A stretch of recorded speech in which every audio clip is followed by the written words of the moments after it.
ça va permettre, à nos familles d'avoir un point de service plus près de chez eux, parce que pour nos familles, se rendre à Saint-Jérôme, ça peut être un défi, parce qu'on a de nos familles qui n'ont pas de voiture, par exemple, mais ça va aussi permettre, en fait, un travail de collaboration avec l'équipe de pédiatrie sociale et l'équipe de l'école également. Donc, rapprocher les services des élèves de l'école et de nos familles. En fait, il y avait déjà un certain nombre de nos familles qui étaient suivies par la pédiatrie sociale, mais ça va permettre peut-être d'élargir un peu là, les services qui pourraient être offerts là, à nos élèves et à nos familles. Ce sont des élèves, je pense que le docteur Anne en parlait tantôt, ce sont des élèves qui, au départ, ce qu'on va voir, c'est des comportements, mais derrière ça, en fait, dessous, il y a des besoins. Fait que ça peut être des besoins affectifs, ça peut être des besoins au niveau de la santé également, bien sûr, mais ça peut aussi être des enjeux psychosociaux. Fait que dans le fond, l'idée, c'est de travailler tout le monde ensemble pour que l'enfant soit bien.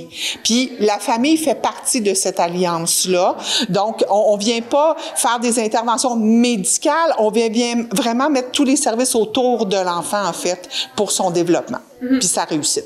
Il n'y a pas d'infirmière à temps plein dans nos écoles. Maintenant, c'est pas un service qui est accessible. Mais en fait, la pédiatrie sociale va être ici une fois par mois. Donc, il est possible pour des familles qu'on voudrait référer, en fait, qui répondent aux critères, donc d'avoir des services là, à l'intérieur de l'école. On était très intéressés à installer une clinique mobile à Sainte-Sophie parce que c'est une municipalité dont les familles ont beaucoup de besoins. Après Saint-Jérôme, c'est la deuxième municipalité qui a le plus de familles qui vivent sous le seuil du faible revenu. Et bien, parmi ces familles-là, il y a entre 40 et 50% des enfants qui pourraient développer des problèmes de développement dans leur enfance. Ce sont des données que l'on a. Donc, c'est très important pour nous de pouvoir offrir des services de pédiatrie sociale de proximité, en fait, à cette population-là, de se rapprocher, parce qu'on a parfois des familles qui n'ont pas les moyens de se déplacer jusqu'à Saint-Jérôme, qui n'ont pas de véhicule, ou qui sont pris dans des horaires très contraignants de travail, ou aussi l'objectif, c'est d'éviter de faire ressortir trop souvent les enfants de l'école pour un rendez-vous. Donc, le fait d'être ancré dans le milieu comme ça, à Sainte-Sophie, c'est beaucoup plus facile de rejoindre et d'offrir des services de proximité. On va desservir la population et les familles que l'on connaît déjà, et on ouvre nos services à toute la population de Sainte-Sophie. Donc, pour faire partie des services de suivi en pédiatrie sociale, il faut que ce soit pour des enfants de 0 à 18 ans qui n'ont pas encore de médecin de famille ou de pédiatre. Et ça s'adresse vraiment aux familles les plus vulnérables. Donc, on parle de familles qui peuvent vivre des contextes de précarité financière ou sociale ou d'isolement.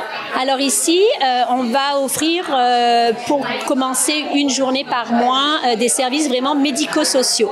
Donc, on va avoir un professionnel de la santé, un médecin ou une IPS qui sont là, accompagnés d'une travailleuse sociale pour accueillir l'enfant et le soigner, vraiment. Donc, d'offrir que ce soit de l'accueil et de l'écoute sociale et vraiment un vrai suivi médical, comme quand on va chez le médecin. Nous offrons déjà des services dans l'école, en fait, Jean Moreau à Sainte-Sophie, des services de suivi psychosociaux, d'art-thérapie, de musicothérapie et de zoothérapie. Donc, on connaissait déjà l'école, on intervenait déjà avec l'équipe école. Donc, on s'est dit que ce serait une bonne idée de pouvoir offrir les services médico-sociaux également. Donc, je vous fais visiter notre clinique mobile de centre de pédiatrie sociale pour accueillir les familles, les soigner les enfants, accueillir les familles dans un lieu complètement différent de l'habitude, qui est une classe d'école à l'école Jean Moreau à Sainte-Sophie.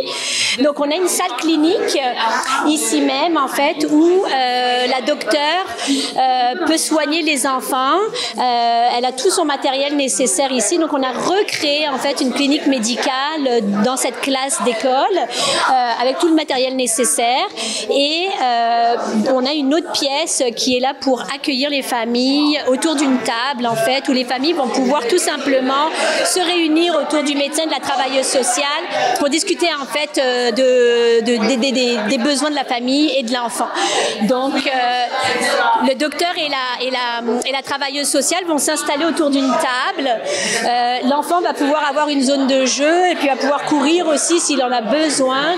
Il va être questionné, observé par l'équipe médico-sociale présente et on va mettre aussi autour de la table toute personne significative autour de l'enfant, que ce soit sa famille, que ce soit l'école, que ce soit peut-être un intervenant qu'il a déjà dans sa vie, etc. Donc il y a tout un accueil qui va se faire comme ça autour de l'enfant pour savoir comment il va, comment va sa santé globale et le professionnel de la santé, qu'il soit ou notre médecin ou notre infirmière spécialisée, notre IPS, dépendamment de la journée, vont pouvoir profiter de la partie plus médicale pour ausculter l'enfant et continuer la discussion avec lui. Donc c'est comme un petit centre, comme on pourrait parler d'un petit centre d'urgence en fait, comme on peut en voir au niveau médical, sauf que là on le fait une journée par mois pour le moment à l'école Jean Moreau. C'est un projet pilote qu'on espère faire perdurer dans le temps.